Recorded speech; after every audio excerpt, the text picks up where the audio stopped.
To signal TV. Jubilee elections నడుస్తున్న సందర్భంగా మరి ఇటు బీజేపీ, బీఆర్ఎస్, కాంగ్రెస్ ఈ మూడు పార్టీలు అభ్యర్థులను నిలబెట్టి ఏ విధంగా అయితే ప్రచారంలో కొనసాగుతున్నాయో, మరి ఇటు తెలంగాణలో నిరుద్యోగుల తరపు నుంచి కూడా మరి క్యాండిడేట్ని నిలబెట్టి వాళ్ళు ప్రచారం అయితే కొనసాగిస్తున్న పరిస్థితి. మరి ఈ ప్రచారం కూడా ఇటు కాంగ్రెస్కి ఓటు వేయొద్దు అన్న రకంగా మరి వాళ్ళు వివిధ రకాలుగా ప్రచారం చేస్తున్న పరిస్థితి. అయితే దీనికి సంబంధించి కూడా మరి ఈ రోజు ఇటు ప్రచారంలో భాగంగా మరి ఇటు కాంగ్రెస్ నాయకులు వీళ్ళతోని వాగ్వాదానికి దిగిన పరిస్థితి. మరి ఒకసారి అయితే ప్రస్తుతానికి ఇప్పుడు నిరుద్యోగులు ఉన్నారు, ఒకసారి మాట్లాడదాం. నమస్తే. నమస్తే. అసలు ఏం జరిగింది? మీరు ప్రచారంలోకి వెళ్ళారు అంటే అక్కడ ఏం జరిగింది అసలు? యాక్చువల్గా ఈరోజు ఎర్రగడ్డ డివిజన్లో జనాలకి కాంగ్రెస్ మాకు చేసిన మోసాలని వివరించడానికని మేము వెళ్ళినాం. మేము డోర్ టు డోర్ కూడా వెళ్ళట్లే, మాకు కనిపించిన జనాలతో రోడ్డు మీద మాట్లాడుతున్నాం. మాట్లాడి చెప్దామని వెళ్తున్న తరుణంలో వాళ్ళు మా కాంగ్రెస్ నాయకులు ఎదురొచ్చినారు. ఒక 20-30 మంది ఉంటారు, వాళ్ళు ఎదురొచ్చినారు. ఏంటమ్మా మీరు ఏం చేస్తున్నారు నిరుద్యోగ చేసే తరపున అంటే, అవునన్నా ఇట్లా మా కాంగ్రెస్ మీరు హామీలు ఇచ్చిండ్రు, మాకు నెరవేర్చలేదు కదా, మేము మా వంతుగా జూబ్లీ హిల్స్ ప్రజలకు చెప్పడానికని మేము వచ్చినామన్నా, దాంతకు మించి మేము ఏం చేయట్లేదు అని మేము చెప్పినాం. అసలు అప్పటికి ఇంకా మేము కూడా స్టార్ట్ కూడా చేయలేదండి.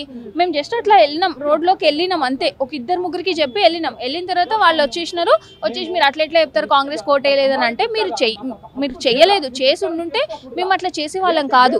మీరు ఏం చెప్పినారు, ఇస్తా అన్నారు. రాహుల్ గాంధీ వచ్చి చెప్పినాడు కదన్నా మాకు 2 లక్షలు ఇస్తా అని, కానీ ఇవ్వలేదు కాబట్టి మేము ఇట్లా వచ్చి మాట్లాడాల్సిన పరిస్థితి వచ్చింది మాకు అని చెప్పినాం.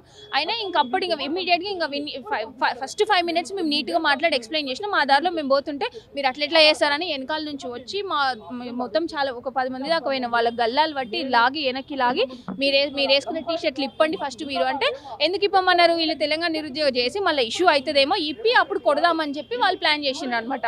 అట్లా కొంతమంది స్టూడెంట్స్ని పక్కకు తీసుకెళ్లి వాళ్ళ టీషర్ట్లు తీపిచ్చి కాళ్ళతోటి తన్ని కులం పేరుతో దూషించి ఆగమాగం చేసినారు. ఒక మహిళ నన్ను చూడకుండా నా మీద చేసుకున్నారండి. అసలు ఏ రకమైన బిహేవియర్ వాళ్ళది? ఇప్పుడు మేము ప్రజాస్వామ్యబద్ధంగా పోతున్నాం, మేము ఏమి రూల్స్కి అగేన్స్ట్గా పోవట్లేదు, మా శాంతియుతంగా ఒక స్లోగన్ కూడా మేము పాస్ చేయలేదు. దానికి వాళ్ళంతా విరుచుకుపడ్డారంటే దానికి కారణం ఏంది? ఇది కాంగ్రెస్ రేవంత్ గారి హయాంలో నడుస్తున్న కాంగ్రెస్. రేవంత్ గారు ఒకసారి క్రాస్ చెక్ చేసుకోవాలి. మాలాంటి వాళ్ళ మీద దాడి చేస్తే ఏమొస్తుందండి? మేమేం చేస్తున్నామని మేము ఉన్న నిజమేగా చెప్తున్నాం. ఒకవేళ అది అబద్ధం అని అంటే నిరూపించమనండి. అది అబద్ధమని నిరూపించరు, ఉన్న నిజాన్ని చెప్తే చెప్పనివ్వరు. ఇది ఏ రకంగా వీళ్ళు ఎట్లా ముందుకెళ్దాం అనుకుంటారు? నేను జూబ్లీ హిల్స్ ప్రజల్ని కోరేది ఒకటే, ఇట్లా మాలాంటి వాళ్ళ మీదనే గుండాయిజం చేసినారు అంటే రేపు పొద్దున ఓట్లు వేసినాక జూబ్లీ హిల్స్ ప్రజల పరిస్థితి ఏంటో మీరు ఆలోచించుకోండి. నేను దయచేసి చేతులు ఎత్తి మొక్కుతున్నా, మీరు మాత్రం కాంగ్రెస్కి ఓటేయకండి. ఇప్పటికీ నేను అదే చెప్తా, కాంగ్రెస్కి మాత్రం ఓటేయొద్దని చెప్తాను. ఎందుకంటే నా మీద జరిగిన అఘాయిత్యం రేపు మీ మీద జరగచ్చు. అక్కడున్న లోకల్ ఉమెన్స్ ని పిలిపించి కొట్టడానికి, నన్ను కొట్టించడానికి, అంతెందుకండి వాళ్ళకి? ప్రచార సమయంలో మీరు మొత్తం అక్కడ ఎంతమంది ఉన్నారు? మేము మొత్తం 15 మంది ఉన్నామండి. 15 మంది ఉన్నాం. ఒక 5-6గురిని పట్టుకొని మమ్మల్ని ఫుల్ కొడదామని చెప్పి ప్లాన్ చేసినారు వాళ్ళందరూ. మా చుట్టుముట్టి ఒక ఆడపిల్లని 10 మంది మధ్య చుట్టూ మొగోళ్ళు నిలబడి ఏళ్ళు చూపించి బెదిరించుకుంటూ, నువ్వేందే ఏడికెళ్ళి వచ్చినావు నువ్వు, ఇట్లా మాట్లాడతారా? వాళ్ళకి ఏమన్నా ఉందా? అసలు సంస్కారం అనేది ఉందా? ఏడికెళ్ళి వచ్చినాం మేమంటే వాళ్ళకి మా ఆధార్ కార్డు చూపించాలంట, మేము ఏం చదువుకున్నామో సర్టిఫికేట్లు చూపించాలంట. వాడెవడండి మమ్మల్ని అడగడానికి? మేము చదువుకున్నామా లేదా మా మనసాక్షికి తెలుసు. మేము ఎగ్జామ్కి అటెండ్ అయినా మా అటెండెన్స్ చూసుకోండి, మీకు అంత కావాలంటే. వాళ్ళు వచ్చి మీకు సర్టిఫికేట్లు చూపించండి, మీ ఆధార్ కార్డులు చూపించండి, మీరు వేరే జిల్లా వాళ్ళు వచ్చి ఇక్కడ ఎట్లా చేస్తాను అని అంటే, అదే మేము హైదరాబాద్లో చదువుకుంటున్నాం, ఎలక్షన్లు ఏడ జరుగుతాయో ఆడ మా నిరసన చూపిస్తున్నాము. దానికి కూడా మాకు స్వేచ్ఛ లేదా ప్రజాస్వామ్యంలో? రేవంత్ రెడ్డి గారు నేను ఒకటే చెప్తున్నా, ఇట్లాంటివన్నీ మానుకుంటే మీ పార్టీ బాగుపడుతుంది. లేదంటే మాత్రం మేము ఖచ్చితంగా దీనికి 100 మేము మీ మీద వ్యతిరేకంగా ప్రచారం చేయడానికి మేము సిద్ధం అవుతున్నాం. ఈరోజు అంటే ఇప్పుడు పార్టీ అధికారంలో ఉన్నప్పుడు అధికార పార్టీకి ఈ విధంగా వ్యతిరేకంగా మీరు నిరసనలు తెలపడం ఏ విధంగా చూసుకోవచ్చు అంటారు? అంటే కరెక్ట్ అంటారు? ఇప్పుడు కరెక్టా కాదని కాదండి, మీరు వాళ్ళు ఇచ్చిన హామీలు అనేటివి నెరవేర్చి ఉండుంటే మాకేం అవసరం అండి? మా ఏరియాకి వచ్చి మేము ప్రజల్ని ఎందుకు చైతన్యవంతులను చేయాలనుకుంటాం? కాదు కదా. ఇప్పుడు నువ్వు చెయ్యి, మరి నువ్వు మమ్మల్ని ఎదుర్కోలేను అన్నప్పుడు మాకు ఇచ్చిన హామీ నెరవేర్చు. మరి ఆ రోజు హామీలు ఇవ్వడానికి రాహుల్ గాంధీని పిలిపిస్తావు, ప్రియాంక గాంధీని పిలిపిస్తావు, ఉన్న గాంధీ ఫ్యామిలీని అంతా తెలంగాణ దింపుతావు. ఇవాళ మళ్ళీ మేము అడిగితే మా మీద దాడులు ఏంది? ఎందుకు చేస్తున్నారు దాడులు మా మీద? మేము సరే ఇది ఒక్కటే మేము చేసినామంటే కాదు, మేము శాంతియుతంగా అడిగినాం, మినిస్టర్లను రిక్వెస్ట్ చేసినాం, ఈవెన్ సీఎం రేవంత్ రెడ్డి గారి దగ్గర మాట్లాడడానికి ట్రై చేసినాం.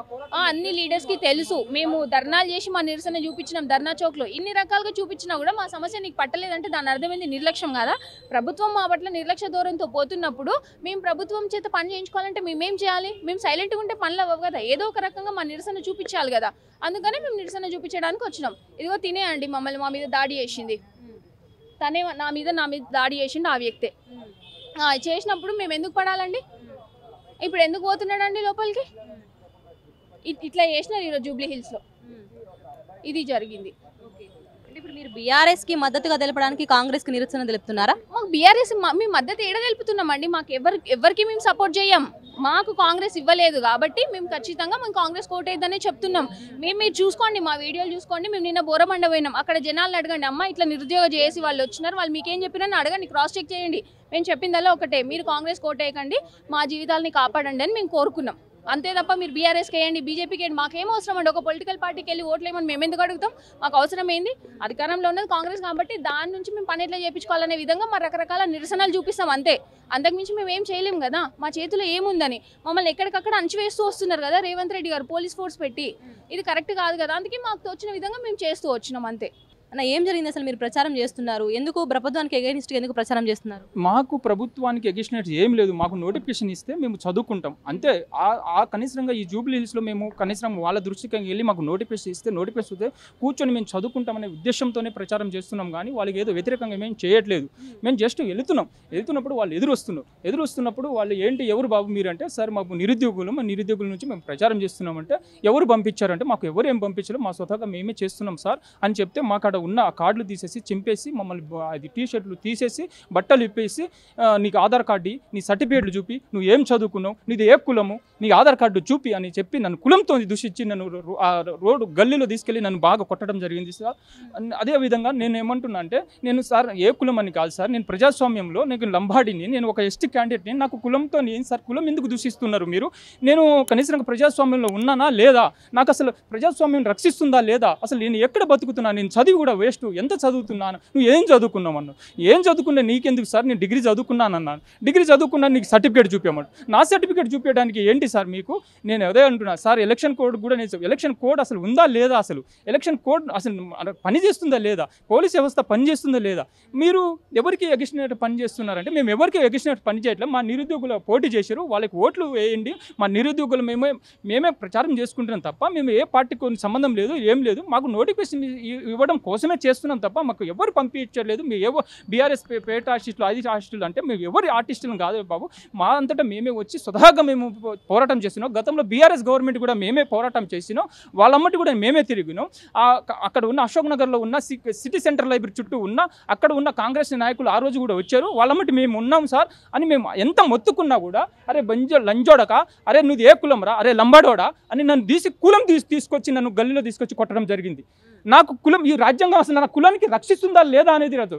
రాష్ట్రంలో ఉన్న ఎస్టీ ప్రజలకి నేనే ఒకటే చెప్పదలుచుకున్నా, అసలు ఈ కాంగ్రెస్ గవర్నమెంట్ వచ్చిన తర్వాత ఈ రెడ్డి రాజ్యం ఏం చేస్తుంది, మా కులంతోని చేస్తుందా ఆ రాజ్యాంగం అని నేను ఒకటే తెలుసుకున్నా. రాష్ట్రంలో ఉన్న ఎస్టీ లంబాడీ ప్రజలు అందరూ ఆలోచన చేయండి, జూబ్లీ హిల్స్లో ఉన్న ఎస్టీ ప్రజలు ఆలోచన చేయండి. మీరు ఎందుకు ఈ కులంతో దూషించి రెడ్డి రాజ్యం ఎందుకు పరిపాలిస్తున్నది? ప్రజాస్వామ్యం ఉందా అసలు? మిమ్మల్ని అసలు రాజ్యాంగం గుర్తిస్తుందా లేదా అనేది ఒకసారి మీరు ఆలోచన చేసి, ఒకసారి మీరు అందరూ ఆలోచన చేసి మాకు న్యాయం జరిగేటట్టు చేయండి అని పోలీసు వాళ్ళ గారికి, ఎలక్షన్ కమిషనర్ వాళ్ళకి కోరుతున్నాను. Thank you.